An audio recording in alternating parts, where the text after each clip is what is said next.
More importantly, as I was pointing out, not only the skills part of it, because as we all know, in our day-to-day lives as well, we use most of us use smartphones, and in the smartphones, I think every second week we get a notification कि software upgrade हो गया, आप भी upgrade कर लो. If you don't upgrade, and my phone keeps bugging me. I don't know about yours. It keeps asking me if it can be done. When I'm sleeping at 12 o'clock in the night, I'm not very comfortable with that thought.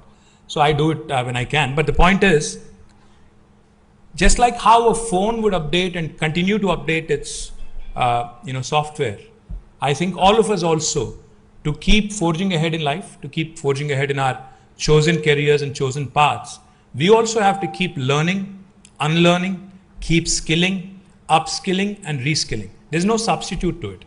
Because as the world around us changes and continues to evolve, if we don't grow with it, then we'll be left behind.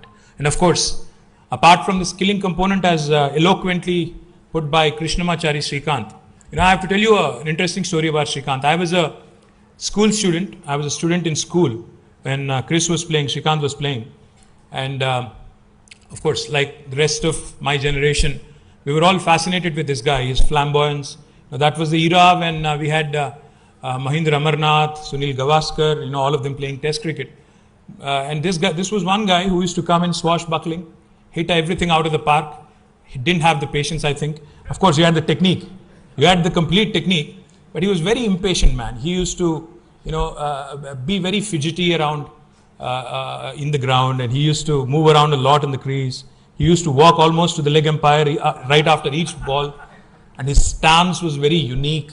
So we were all huge fans, he was a very flamboyant cricketer. So I went to see him when he was playing Pakistan. It was India-Pakistan game, 1987 I think it was. It was held in Lal Bahadur Stadium, and my school was very close. I went to grammar school then. So we all went there. Unfortunately, Chris, in fact, I was hoping he'd score a century or, he would just do a blistering 50 or something. But Chris, you disappointed me that day, man, and of course you were hurt. Wasim Akram bowled a bouncer outside the off stump. Chris decided that he'll basically hook it, over square leg or mid wicket. I don't know where he was trying to go there. Over the mid wicket or square leg. So he took it outside the off stump, he flicked it or he hooked it, and then the ball took the top edge and hit him, I think, on the left eyebrow.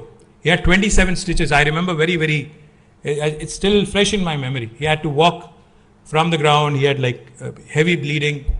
So to see him here in flesh and blood and tell us about the self-belief, I think that is one take-home lesson for me.